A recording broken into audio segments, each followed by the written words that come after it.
If you think for a second that because I sit down here to talk about Nigeria and all the presenting issues that we have in Nigeria, that I hate my country or I'm unpatriotic, then you are misguided and you are having a laugh.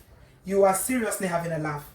The reason why I, for one, can speak for myself, I sit down on this platform day in, day out talking about my country is because I love my country. Yes, I don't like the state of things as they are now, but believe me, there was a time that Nigeria was so much more better.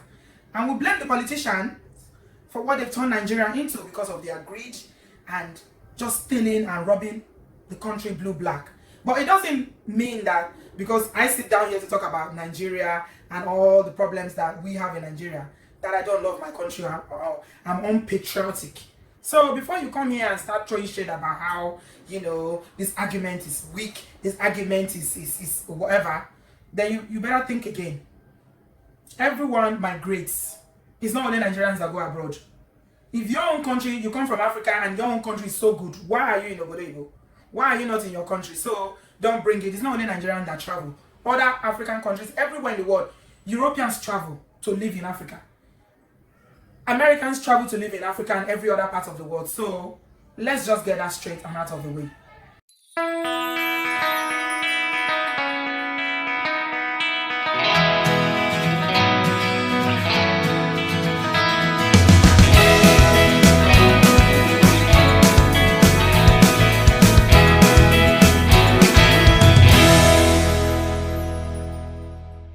Hey guys, welcome back to my channel. It's your girl Bridgie. How you are doing? I hope you're doing well today. Thank you very much for joining me.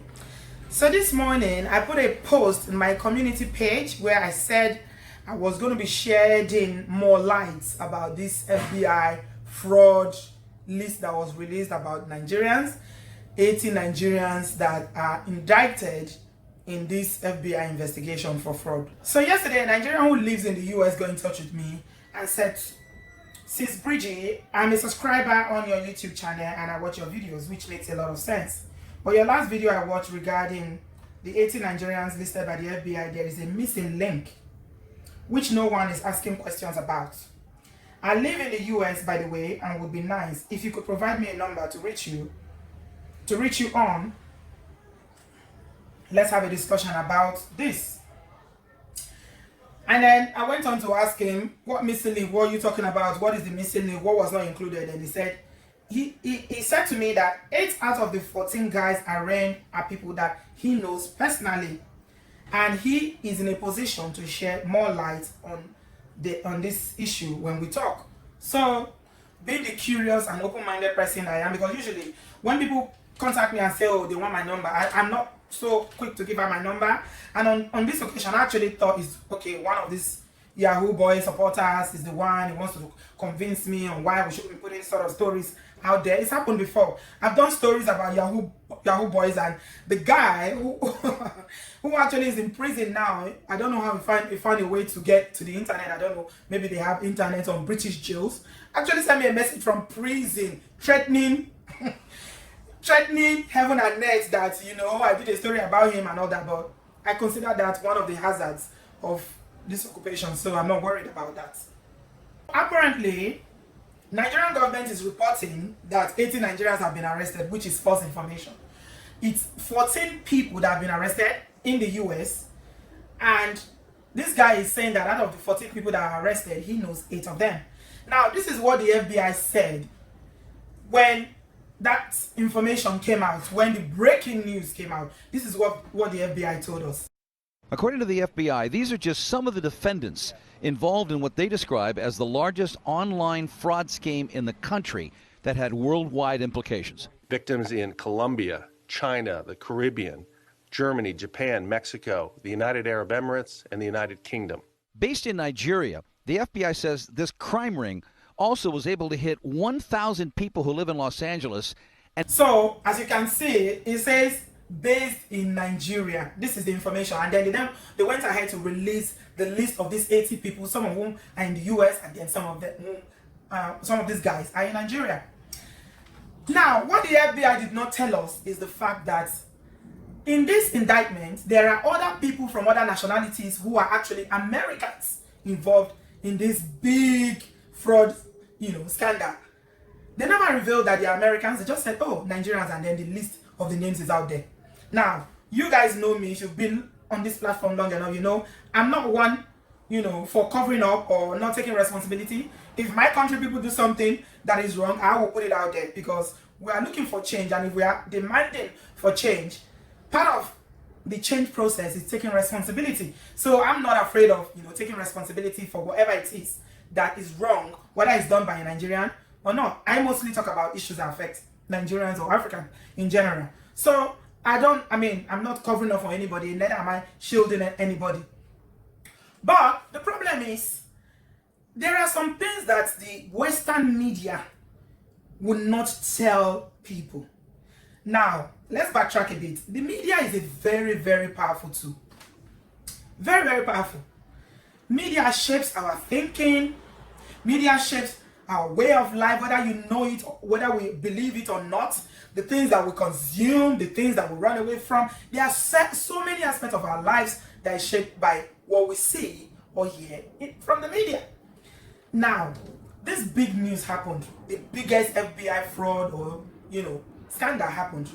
And Nigeria is put out there in the news globally. All over the world, they are talking about Nigeria. All the media houses are talking about Nigeria. But what they have not told us is the fact that there are actually Americans who are involved in this big fraud that are working with these Nigerians to perpetuate these crimes.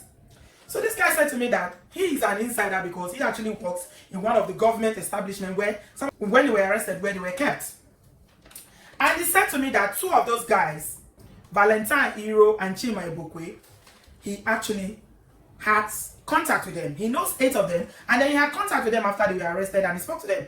Now, this guy is not denying the fact that, the allegations against them is false. But what he's saying is that the FBI or the American press are choosing selectively to tell us about the story. They are not giving us the full picture.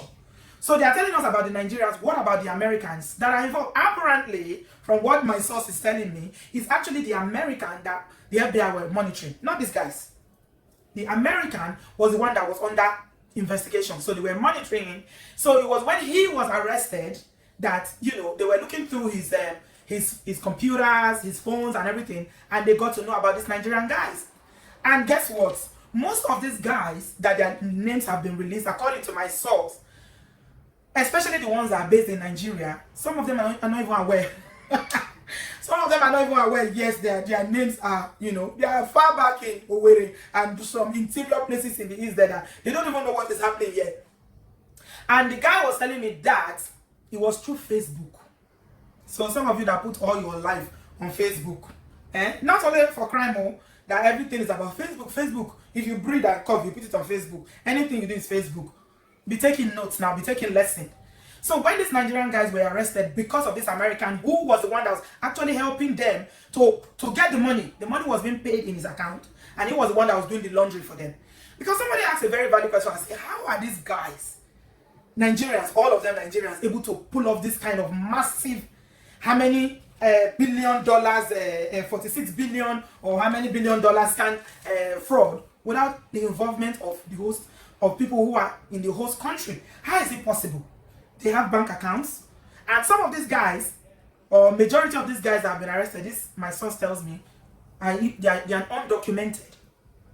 If they are undocumented, that means probably, they don't have access to even bank account. They don't have their own bank account. They don't have any bank account in their own names. So, which tells us that they have people on ground in the host country here, which is the US that we're talking about in this instance, that we're working with them, that we're collaborating with them, that were involved in this same scandal. So I took a minute to think about it and say, are you kidding me? So it's not only Nigerians that are involved, there are Americans that are involved. He said yes. So, but only the names, and it was feeling so aggrieved and saying that, why is it that it's only the Nigerian names that was released? What about the American? The main person that was this investigation was all about before they found out about the Nigerian guys. And it was when the Nigerian guys like this Valentine, Iro, and Chima Ibokwe were caught that they scrolled through their phones and went to their social media and saw the communication between them and those guys in Nigeria. I said, are you telling me that they were using Facebook to communicate or to chat? He said yes, that they had conversations, that they were information they were passing back and forth. I just laughed and said, you see life? You see, it's Facebook that you are using to do communication when you are living a life of crime. It's the most obvious place that they can hack into, that anybody can get your information that you use to choose as a venue or as a source of communication. Anyway, let me digress. So he said to me that this associate, yeah, let's call him is the associate, is an American, an African American, and his name was never mentioned. Not once did the FBI mention their name. They went through the list, posted all the names, all of them Nigerian names, but not once was the American name mentioned. Now, they went ahead to elaborate on the kind of scams that they were doing, how they were getting the money and who their targets was, the countries that they've been targeting people, and how much money they've gotten so far. But why did they omit that tiny, very vital? It might be a very, it seems like it's insignificant, but it's actually crucial. It's crucial to the investigation. Why was the American not mentioned? If there were other people from other ethnic backgrounds that were involved in this scam, why is it only Nigerians that were mentioned? What do you think? And I want to hear from you people why you think it was only Nigerians that were mentioned. Because this is about, the narrative about Nigeria. And that's why sometimes you look at this Western media and you just see that what they choose to portray about Africa is deliberate. Yeah, it's quite deliberate because they like this narrative about Africa being a very backward, where there are flies, where there are no houses, people live on the trees, and the children are starving, And some people who have never been to Africa, Nigeria specifically, will go to Nigeria and they will be like, wow, I went to Nigeria, Nigeria is not what I thought. Nigeria is not what I thought. Nigeria is, oh my God. Yeah, that is the narrative. So when you show a bit of Africa or you show a bit of Nigeria, where people even live better than, how people live in the Western world, it does not fit into that narrative that they've been, spreading to us for thousands and thousands of years. So, is it only bad news that comes out of Nigeria? No. Did Fox News and CNN, did they tell us about all the numerous Nigerians who are in the US and breaking grants on all areas that you can think of? Did they tell us about it? No. Did Fox News tell us about the Nigerian-owned business that was sold for $1 billion to Apple? Apple bought a Nigerian-owned business for $1 billion. And guess what? It was an Igbo man that owned the business. His name is Chinedu Ocheru. That's his name, Chinedu Ocheru. Apple bought his business for $1 billion. He's in Nigeria. $1 billion US. Did you hear about it? Did he make any breaking news? Did you hear any broadcast about it? No. The Nigerian neurosurgeon, who is called Dr. Wale Suleiman, that he's based in the US. He's a neurosurgeon that is breaking grants in the area of neurosurgery. And that he goes to Nigeria every year. He will take he has fitted part of his salary because he wants to go to Nigeria, for a number of weeks during the year to go and perform, surgery to Nigerians for free of charge without earning money. No, those kind of news will not fit into the stereotype about Nigeria. Do we hear about all the Nigerians in the US who work in, Wall Street, that were never involved in any crime, that never committed any crime, but the law-abiding, that, experts in their area? Do we hear about all the consultants, doctors, and, physicians who have made, they worked in medicine in America for years, and Nigerians are the only people that commit crime? No. In fact, as a matter of fact, somebody was saying today in this post that I posted on my community page, an American who committed, Ponzi schemes on Wall Street and made so many billions of dollars. So the stereotype is always there. When an American commits a crime, he's an individual. When a British person commits a crime in whatever area that you can think of, he's an individual. They will call his name. They will describe him as a person. But when a Nigerian or any African commits a crime, it is the whole of Africa that's committed it. It's the whole of Nigeria. It's not the individual. It is the country that have committed that crime. You see the double standard that we're talking about? This is exactly the double standard. So, take a minute to reflect on why the FBI chose, or the American media chose not to report about the other people. Not justifying what they did. You guys know, if you followed me long enough, you know that I'm the last person to justify crime. I put it out there because I want my country's name to be purged of all these things and, you know, atrocity that, you know, it's been. Nigerians are, I mean, the stigmatization and all the stereotypes that comes with being in Nigeria. I don't like it, and I want our country to be purged of these things. That's why we talk about these issues, not because I hate my country or I don't love my country or that Nigeria is the only country where crime is committed. If you think that, think again. There is no country in the world where crime is not committed. When an American stands up one day and take a gun and go to school and shoot 30, 50 people, you know, what do you call them? What name do you give them when they do that? Do you give them any name? Do they even agree to call them any T word? No, they won't. He has mental health issues. Oh my God. But when it comes to Nigeria or Africa, then it's all over the news. So yeah, this is the cover up, and you know, it just stinks. Yeah, that's the way I say it. I think it stinks. It's not right. It's all about accountability and full disclosure. If you know you're going to come out here to come and announce to the whole world, this is what some Nigerians have done, then announce everybody that is involved. Don't shoot the African American, don't shoot the American, don't shoot the Indian, don't shoot the Asian person, or whoever it is that is involved. Name all of them. Maybe it's all about naming and shaming. Kuku, name all of them. Why are you hiding some of them? Why? It's double standard, and it's not fair. It is not. As much as we are taking responsibility and, you know, we address these issues, I feel like the media also plays a very big role in shaping these stereotypes and, you know, promoting this narrative about Nigerians, Africa as this place where, you know, there's no life, everything there, you know, is flies and this and that. It's not true. Well, I'm just gonna leave this with you today. Thanks a lot for watching. I'll talk to you guys in my next one. I love you. Bye-bye. It's fake kills. Original.